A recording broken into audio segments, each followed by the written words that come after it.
Mutton కార్జం brain fry ఎలా చేయాలో చూద్దాం.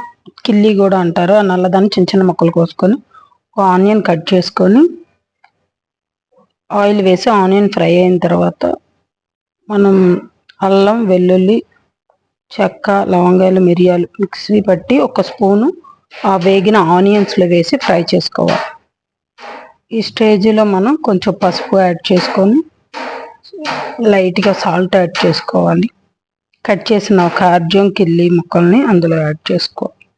బ్రెయిన్ యాడ్ చేసి ఫ్రై మూత పెట్టి సిమ్లో పెట్టి బాగా మగ్గనివ్వాలి. ఆయిల్ పైకి ఫ్లోట్ అయ్యి దాకా అందులో ఉన్న వాటర్ అంతా రిలీజ్ అయ్యి దగ్గరికి అయిపోయేదాకా మగ్గనిచ్చి మనకి సాల్ట్ చెక్ చేసుకొని సాల్ట్ కారం కొంచెం పొడి మసాలా కరివేపాకు కొత్తిమీర కొంచెం కారం వేసుకొని దింపేసుకోవడమే. సిమ్లో పెట్టి మగ్గనివ్వాలి. దీన్ని ఎటువంటి వాటర్ యాడ్ చేయక్కర్లేదు.